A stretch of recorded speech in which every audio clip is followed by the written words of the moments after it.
I'm going to demonstrate how to do a tubular cast on for 1x1 ribbing.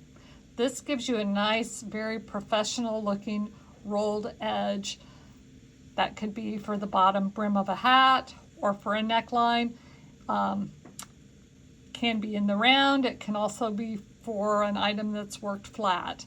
And this is normally worked over an even number of stitches. For this tubular cast on, we need a long tail, and the tail end is going to go over my thumb. The working yarn from the ball will be over my index finger.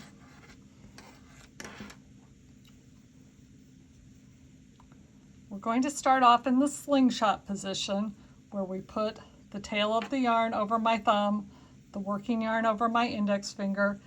We'll hold on to both ends with my other 3 fingers.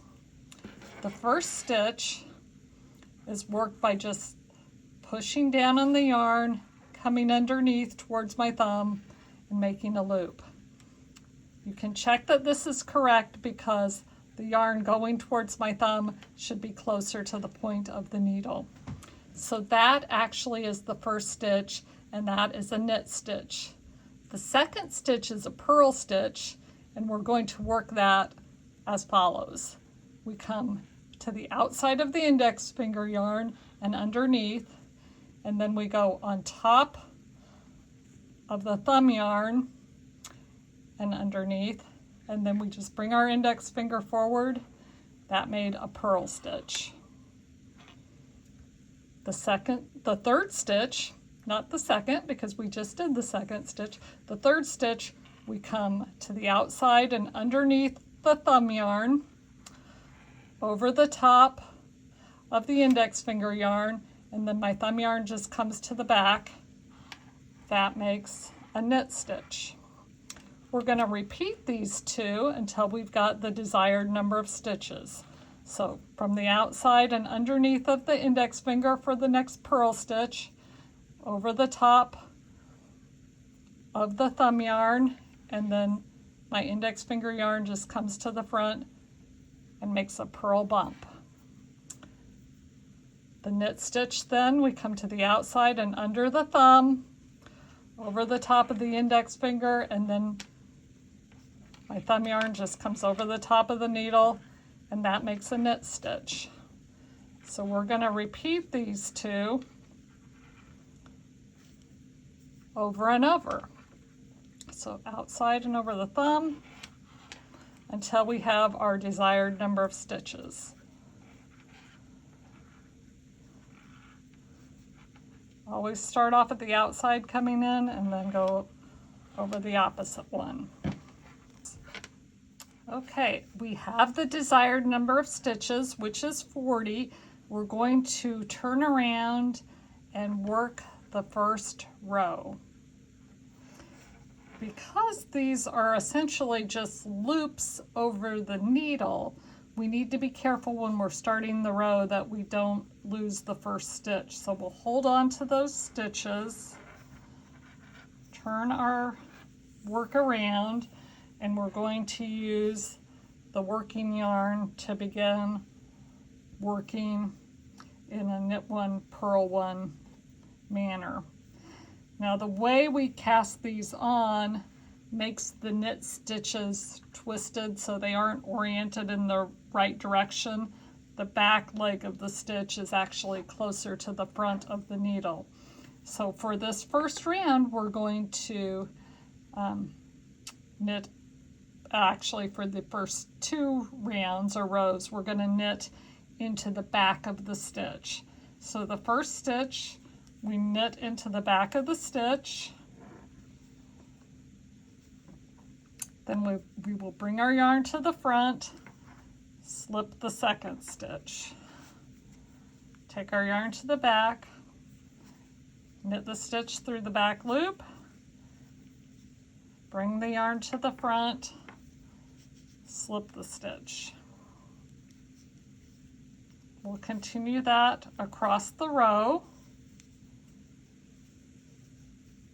moving our stitches towards the end of the needle so they're easier to work.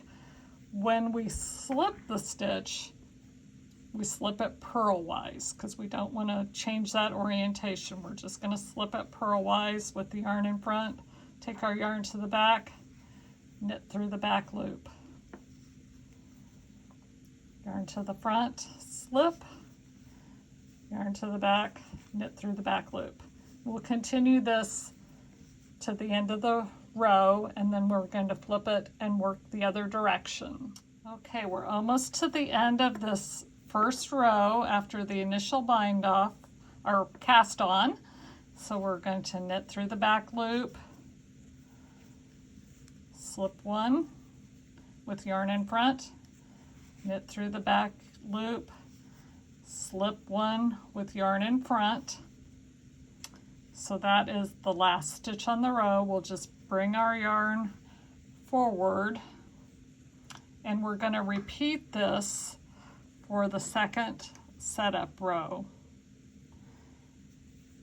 Again, our yarn is in the back because it was wrapped, so we're going to continue to knit one through the back loop, bring the yarn to the front, slip one with yarn in front. And we will do that across the row. Things are getting easier now because we've got a little more fabric there, so more fabric makes the whole thing just a little more stable. Because we're knitting just every other stitch on each of these rows, it takes 2 rows of working before we really get 1 row of knitting.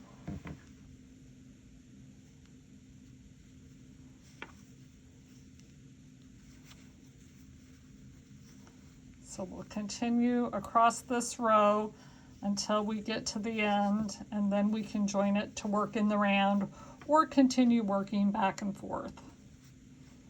Now we will have, when we join to work in the round, we will have a little gap that we have to close up at the end, but I'll show you how to do that.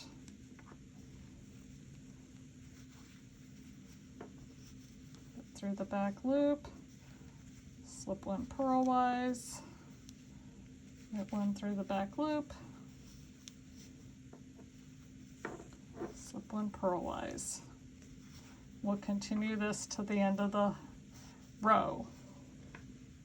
Okay, I'm almost to the end of the second setup row. So I've got 3 stitches left. I'm going to slip one purlwise with the yarn in front, take my yarn to the back, knit the stitch through the back loop, and then bring my yarn forward and slip one purlwise. Now we are ready to either continue working flat or join to knit in the round. Okay, and when we're working in the round, just like with any other cast on, we need to make sure that nothing is twisted, but because we've got this nice fabric here, it's easy to tell what is what and make sure that we don't have things twisted.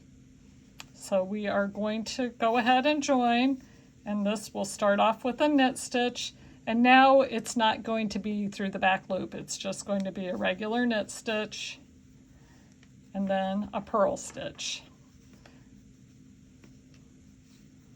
And we'll continue to go around in this manner till we've got our desired amount of ribbing. Once we've got a few rows of knitting, then we can use our tail yarn to join everything together. So that is how you work a tubular cast on for 1x1 ribbing. Thank you so much for watching, and I will see you next time. Happy knitting!